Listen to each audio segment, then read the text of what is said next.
JB మిత్రులారా, ఈరోజు కాంగ్రెస్ పాలనలో వాస్తవంగా గజిబిజి గందరగోళంలో వాళ్ళు సేమ్ కేసీఆర్ పరిపాలన లెక్కనే మనకు ఈరోజు కనబడుతుంది. ఎందుకనంటే మిత్రులారా, ఒకసారి రేవంత్ రెడ్డి గారు మీరు ఆలోచించండి.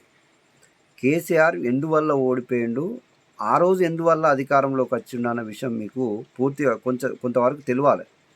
ఎందుకంటే కేసీఆర్ ఒక టీఆర్ఎస్ అనే పార్టీ పెట్టిన తర్వాత ఆయన ఒక మేనిఫెస్టో తీసిండు. అందులో దళితులకు 3 ఎకరాల భూమి అని చెప్పిండు. అప్పుడు ఆయనను ఒక సినిమా హీరో కాదు, లేకుంటే ఒక అందమైన వ్యక్తి కాదు, లేకుంటే ఆయన నమ్మడానికి ఆయనకు రాజకీయ బ్యాక్గ్రౌండ్ అప్పటికి ఏం లేదు. ఓన్లీ కేవలం ఒక అసెంబ్లీకి ఎమ్మెల్యే మాత్రమే. అయినా కానీ ఆయన ఎంబడి ఎందుకున్నామంటే, తెలంగాణ రాష్ట్రం వస్తే 3 ఎకరాల భూమి లేని నిరుపేద దళితులకు వస్తుందనే ఉద్దేశం మీద ఎక్కువ మట్టుకు ఆయన ఎంబడి నిలబడ్డది, ఆయన భుజాన మోసింది కేవలం దళితులే. మీరు ఇప్పుడు సర్వే తీసినా ఏ విషయంలో చూసినా కానీ మీకు తెలుస్తుంది, చనిపోయిన 12 మంది అమరులలో మెజారిటీగా ఉన్నది దళితులే. తక్కువ సంఖ్యలో ఇతర కులాలు ఉన్నారు. ఇది మీరు గమనించండి. ఈ విషయం ఆయన అధికారంలోకి వచ్చిన తర్వాత మర్చిపోయి ఆయన పూర్తిగా విస్మరించి దళితులకు మాత్రం ఆయన దళితులను ఆదుకోలే, ఆయన సేవ చేయలేదు. మళ్ళీ ఎలక్షన్ల టైంలో ఈటల రాజేందర్ ఫస్ట్ టైం వచ్చినప్పుడు మాకు సమయం లేదు, కొత్త రాష్ట్రం వచ్చిందిగా, సర్దుకోనికే సమయం వచ్చింది, మనం అట్లా కాదు ఇట్లా అంటే రెండోసారి కూడా అవకాశం ఇచ్చినాం. ఎందుకంటే అరే నిజంగానే కొత్త రాష్ట్రం కాబట్టి కొద్దిగా అనుకూలంగా లేకపోవచ్చు, ఒకవేళ ఇంకో టర్మ్ ఇస్తే సర్దుకొని మళ్ళీ చేస్తారనుకున్నాం. ఇంకో టర్మ్ కూడా చేయలేదు. లాస్ట్కు ఈటల రాజేందర్ అనే క్యాండిడేట్ బయటికి రాగానే దళిత మళ్ళీ ఆర్ఎస్ ప్రవీణ్ కుమార్ గారు ఇద్దరు ఒకటేసారి అదే సమయంలో బయటికి రాగానే దళిత బంధాన్ని తీసుకొచ్చి, దళిత బంధు కూడా పూర్తిగా ఇంప్లిమెంట్ చేయలే.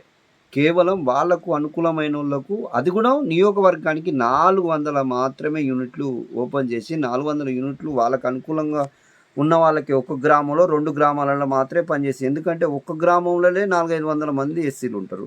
అలాంటప్పుడు నియోజకవర్గం మొత్తం, అసెంబ్లీ మొత్తం నువ్వు 400 యూనిట్లే తీసుకొస్తే ఎవరికి ఇస్తావు నువ్వు?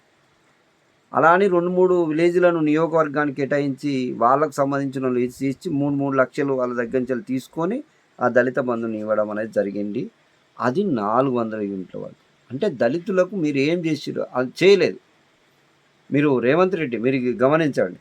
ఇది అంటే ఒక కూలీలు, వీళ్ళు దళితులు అనేటోళ్ళు భూమి లేని నిరుపేదలు కాబట్టి వీళ్ళ కూలీలుగా పనిచేస్తారు కాబట్టి వీళ్ళు ఒక యజమాని కింద 10, 20, 50 ఎకరాలు, 100 ఎకరాల భూస్వాముల కింద వీళ్ళు పనిచేసేటోళ్ళు. వాళ్ళు ఏం చెప్తే వీళ్ళు అదే చేస్తారు కాబట్టి భూములు ఉన్న వాళ్ళకే మనం రైతు బంధు ఇస్తే సరిపోతుంది, వీళ్ళకి భూములు ఎందుకు, జాగాలు ఎందుకు, లేకుంటే దళిత బంధు లాంటి స్కీమ్స్ ఎందుకు అని అనుకున్నాడు.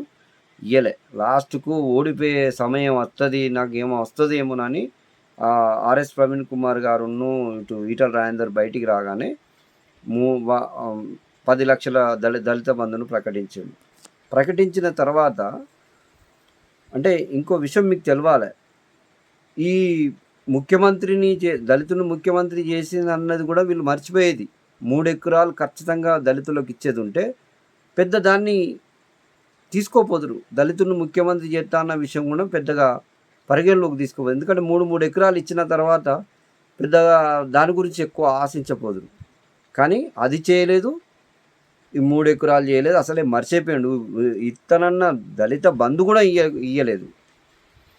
అంటే మీరు ఒకసారి ఆలోచించి, లాస్ట్ మూమెంట్లో రెండోసారి కూడా గెలిపించి తర్వాత కూడా దాని గురించి మర్చిపోయి లాస్ట్కి వీళ్ళిద్దరు బయటికి రాగానే ఈటల రాజేంద్ర ఆర్ఎస్ ప్రవీణ్ కుమార్ రాగానే మళ్ళీ దళిత బంధాన్ని ప్రకటించి దాన్ని 4 యూనిట్లు పెట్టి ఇందాక చెప్పినట్టుగా అది కూడా పూర్తిగా ఇంప్లిమెంట్ చేయలేదు. తర్వాత సెకండ్ విడతన్నాడు. అంటే లాస్ట్ ఎన్నికల సమయం వచ్చేసరికి మళ్ళీ దాన్ని తీసి ఎన్నికలుగా రేపు మాపు ఉన్నాయనగా జస్ట్ ఒక నెల 2 నెలలు ఉన్నాయనగానే ఎంబడే దళిత బంధు మళ్ళీ ఇది 2వ విడత మీకు వస్తే 2వ విడత అని అన్ని పేర్లు రాసుకొని మళ్ళీ అట్లనే మోసం చేసింది. అంటే అల్కా దొరుకుతారు దళితులు అనేటోళ్ళు. లాస్ట్ మేట్ల పైసకో పరకకో వాళ్ళు ఆర్థిక ఇబ్బందులు పడుకుంటూ పోతే వీళ్ళని మోసం చేయడం ఈజీ అనే ఉద్దేశం మీద కేసీఆర్ చేసిన మోసము.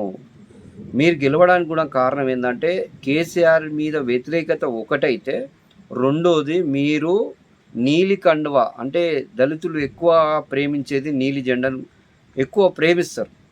అంటే ఎస్సీ ఎస్టీ బీసీలు. ఈ ఎస్సీ ఎస్టీ బీసీల యొక్క నీలి కండువను నువ్వు మీదేసుకొని, అంటే అందరికి సంబంధించింది, అంబేద్కర్కు సంబంధించిన నీలి కండువ కాబట్టి అందరికి సంబంధించింది, నేను కాదనట్లేదు, అందరు వేసుకోవాల్సిందే, అందరూ అది ఓకే. కానీ ఆ సమయంలో నీలికండువ బహుజన్ సమాజ్ పార్టీ ఆర్ఎస్ ప్రవీణ్ కుమార్ గారు ఎక్కువ దాన్ని అందరూ వేసుకొని తిరిగి ఒక బహుజన రాజ్యాధికారమే దిశగా ఆయన ప్రయాణించే సమయంలో మీరు కూడా నీలికండువ వేసుకొని ఆ ఓట్లు నేను చేస్తా మీకు అనే భరోసా లెక్క మీరు వేసుకున్నారు. 12 లక్షలని ప్రకటించారు. మీరు దాని గురించి మొత్తానికే ఇప్పుడు విస్మరించి అసలు దాని గురించి ఎత్తకుండా మీరు మీ పదవులు కాపాడుకోనికే సమయాన్ని మీరు కేటాయించుకుంటూ వీళ్ళను వేరే పార్టీ నుంచి మీరు చేర్పించుకునే అంత ఆతురత మరి ప్రజలకు చేద్దాం. మరి కేసీఆర్ మోసం ఎట్లా చేసిండు, ఎందుకు ఓడిపోయిండు, మరి నేను ఎందుకు గెలిచిన అనే విషయాన్ని మీరు మర్చిపోయి ఊకే అదే దాని మీద దృష్టి ఎక్కువ పెడితే సంవత్సరం అయిపోతూనే ఉండే. ఇప్పటికి 7-8 నెలలు దగ్గరికి వస్తాను. అంటే ఎవరు చూసినా మోసం చేసాడు. మోసం చేయడమే ఈ ప్రభుత్వాలు ఉంటున్నాయి. కానీ దళితులను పట్టించుకునేటోడు, నిరుపేదలను, రైతు కూలీలను పట్టించుకునేటోడు, ఎస్సీ ఎస్టీ బీసీలను పట్టించుకునే నాయకుడు కరువైపోతున్నాడు. ఎందుకంటే మీకు పరిపాలనలో గజిబిజి గందరగోళంలో ఉంటున్నారు. మీరు కరెక్ట్ అయిన థింకుతోని ఆలోచిస్తలేరు. ఎందుకు ఇంకా మీరు లేట్ చేస్తున్నారు? మీకు కేసీఆర్ ఒకప్పుడు సర్వే చేసిండు. ఆ డాటా మీ దగ్గర ఉంటుంది కదా, మీ టేబుల్ మీద పెట్టమంటే పెడతారు వాళ్ళు. 2019లో మనం చేసినాం కదా, అంత సర్వే మొత్తం రాష్ట్రం మొత్తం సర్వే చేసిన డాటా అయితే మీ దగ్గర ఉన్నాయి కదా. ఆ డాటా ప్రకారం మీరు చేయవచ్చు కదా. ఎందుకు మీరు ఇంకా లేట్ చేస్తున్నారు?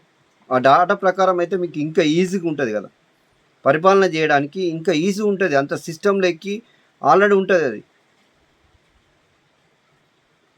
ఇలా ఈ రేవంత్ రెడ్డి మీరు తెలుసుకోవాలి, మీరు గెలవడానికి కారణం అది, ఈయన ఓడిపోవడానికి కారణం ఏంటిది ఇప్పుడు మీకు అర్థమైందని నేను అనుకుంటున్నా. మీరు 12 లక్షల రూపాయలు ఇమ్మీడియట్గా దళితులు నిరుపేదలుగా ఉన్నారు, రైతు కూలీలుగా ఉన్నారు, ఉద్యోగాలు లేక రోడ్ల మీద తిరుగుతున్నారు. ఇమ్మీడియట్గా మీరు ఏవైతే హామీలు ఇచ్చిండ్రో వాటినన్నిటినీ మీరు నెరవేరుస్తూ ఇమ్మీడియట్గా దళితులకు వేరే ఎప్పుడూ ఏ ప్రభుత్వంలో రాలేదు ఇప్పటి వరకు, అది మీరు పరిగణలోకి చేసుకొని ఫస్ట్ వాళ్ళకి చేయండి. ఎందుకంటే ఇప్పటి వరకు వాళ్ళకు 3 ఎకరాలు ఇచ్చేది ఉంటే 7 లక్షల ఎకరం అన్నాడు అప్పుడు కేసీఆర్. 7 లక్షలకు ఎకరం అంటే 3 ఎకరాలకు 21 లక్ష అయితే 21 లక్ష వాళ్ళకు బ్యాంకుల వడ్డీకి వేసినా కానీ ఇప్పటి వరకు 50 లక్షలు 70 లక్షలు 60 లక్షలు దాకా. అంటే 60 లక్షల రూపాయలు కేవలం మీలాంటి మోసగాడు కేసీఆర్ ద్వారా లాస్ అయినాం, ప్లస్ ఇప్పుడు మీ ద్వారా లాస్ అయ్యే అవకాశం వస్తున్నది. కాబట్టి అదే అప్పుడు మాకు అకౌంట్లు వేసినా, మేము ఇడిపించకుండా అకౌంట్లు వేసినా కానీ కేవలం వడ్డీ ఇడిపించుకునే అవకాశం ఉన్నా కానీ వాళ్ళు బతుకుతారు కదా, అది ఏదైనా చేస్తారు. ఇప్పుడు మీకు కూడా మేము ఒక సలహా ఇస్తున్నాం, ఆ 10 లక్షలు 12 లక్షలు వాళ్ళ అకౌంట్లో వేయండి, ఇడిపించేటట్టు వేయకండి. కేవలం వడ్డీ మాత్రం వచ్చేటట్టు చూడండి, వడ్డీ మాత్రం వాళ్ళని వచ్చేటట్టు చూడండి, సరిపోతుంది. ఆ అమౌంట్ను వాళ్ళు ఏదైనా బిజినెస్ స్టార్ట్ చేసుకునే సమయంలో వాళ్ళు ఆ అమౌంట్ను దేనికి పెడతానో ఏం కథ అని మీరు ఎంక్వైరీ చేసి దాన్ని మాత్రం మీరు ఇప్పేయండి అవసరం అనుకుంటే. అప్పటిదాకా బ్యాంకులు ఉండనియండి, ఆ బ్యాంకులు వేసి ఆ ఇంట్రెస్ట్ తోని వాళ్ళు బతుకుతారు అప్పటిదాకా. కానీ మీరు ఇలాగే చేస్తే మాత్రం పోరాటం తప్పదు. మీరు కూడా మూల్యం చెందాల్సి వస్తుంది. మరి అందుకోసమని మీరు కొంచెం గుర్తుపెట్టుకోండి. ఇమ్మీడియట్గా దళితులకు 12 లక్షలు ఇవ్వండి, 2500 రూపాయలు స్త్రీలకు ఇవ్వండి. 6 హామీలు ఏదైతే ఇచ్చిరో 6 హామీలలో 6 హామీలు పూర్తిగా చేయండి. అది 100 రోజులలో చేస్తా అన్నారు. ఇప్పటికి 7 నెలలు అయిపోయింది, ఇంకా చేస్తలేరు. ఇక మేము రోడ్ల మీదకి రాక తప్పడం లేదు. కేసీఆర్ ఎట్లనో నువ్వు అట్లే, నీ బుద్ధి కూడా అలాగే చూపిస్తున్నావు. కాబట్టి మిత్రులారా, చూసే జనమా, మీరు జాగ్రత్తగా గమనించండి. ఇలాంటి మోసకరమైన ప్రభుత్వాలను మనం ఎన్నుకొని మనమే మోసపోతున్నాం. కాబట్టి మళ్ళీ పోరాడక తప్పడం లేదు. మనం అందరం రోడ్ల మీదకి రావాల్సిన పరిస్థితి వచ్చింది అని మీకు తెలియజేస్తూ జై భీమ్, జై భారత్.